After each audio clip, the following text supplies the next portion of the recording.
আজকে শুক্রবার, সেটা তো ভুলেই গিয়েছিলাম। ঝটপট তাড়াতাড়ি সব কিছু রেডি করে চলে আসলাম রান্নাঘরে। তো রান্না করব কি সেটা আগে ভাবিনি।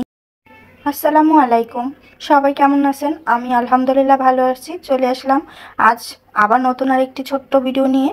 ভিডিওটা শুরু করেছি দুপুরে রান্না বান্না দিয়ে। তো শুক্রবার আজকে ভুলেই গিয়েছিলাম, তো বড় বোন ফোন দিয়েছিল। তো তাকে রান্না বসানোর আগে তাকে ফোন করেছিলাম, তো সে বলল তারা নাকি আজকে বিরিয়ানি পাকিয়েছে। তো সেটা শুনে আমারও ইচ্ছে হলো যে আমিও আজকে বিরিয়ানি রান্না করি। যেহেতু কোরবানির মাংস ফ্রিজে আছে, তো এক এক সময় এক একটা তৈরি করে খাওয়া যেতে পারে, কোনো সমস্যা নেই। তো হাতে সময় খুবই কম। তো তখন বেজে গেছে অলরেডি 12টা। তো আনাসের আব্বুকে ফোন করে বলে দিয়েছিলাম বিরিয়ানি রান্না করার জন্য যা যা লাগবে তা নিয়ে আসার জন্য। ঘরে ছিল না বিরিয়ানি মশলা, ছিল না পর্যাপ্ত চাল, যে চাল দিয়ে আমি বিরিয়ানি পাকাবো। তারপরে বলেছিলাম টমেটো সস আনার জন্য, আর শসা, লেবু, এগুলো আর কি। তো যাই হোক, তারপরে আমি ফ্রিজ থেকে মাংস বের করে ভিজিয়ে রেখেছি।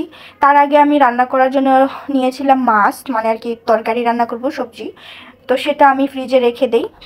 তারপরে আমি একটা মাংসের পোটলা বের করে সেটা ভিজিয়ে রাখি। তো অল্প সময়ে অনেক সময় মাংস ভিজিয়ে রাখা তো সম্ভব নয়।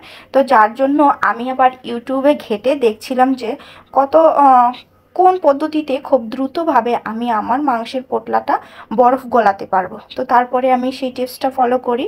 দেন আমি মাংসটা প্রায় 15-20 মিনিটের মধ্যে মাংস আমি একদম খুলে ফেলতে পারি আর কি, বরফটা গলিয়ে নিতে পারি। এর মধ্যে আনাসের আব্বুও চলে আসে।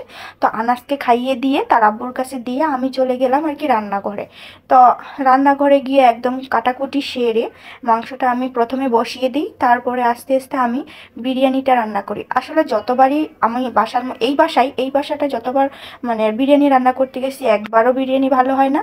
হয় আনাসের আব্বুর কোনো কারণে খারাপ হয়, নয় আমার কোনো কারণে খারাপ হয়। তো আলহামদুলিল্লাহ আজকের বিরিয়ানিটা কিন্তু খেতে অনেক মজার হয়েছে। তো তারপরে আমি একটু ভিডিও করে নিচ্ছিলাম যে আমি আমার বোনকে পাঠাবো, যেহেতু তারাও বিরিয়ানি খেয়েছে।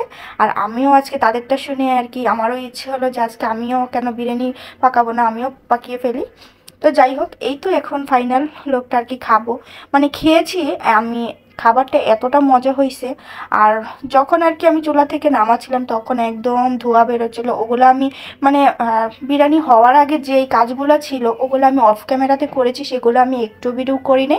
কারণ সময় খুবই কম ছিল যে যদি আমি ওই ভিডিওগুলো করতে যাই তাহলে আমি মানে শর্ট সময়ে বিরিয়ানি পাকিয়ে খেতে পারবো না।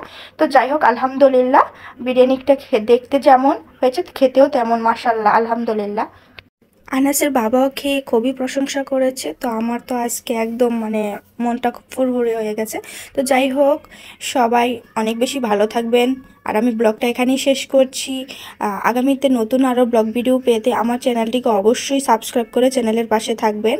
আর ভিডিওটি না টেনে সম্পূর্ণ ভিডিওটা দেখে একটা লাইক করে দেবেন। তো সবাই অনেক বেশি ভালো থাকবেন। আসসালামু আলাইকুম, আল্লাহ হাফেজ।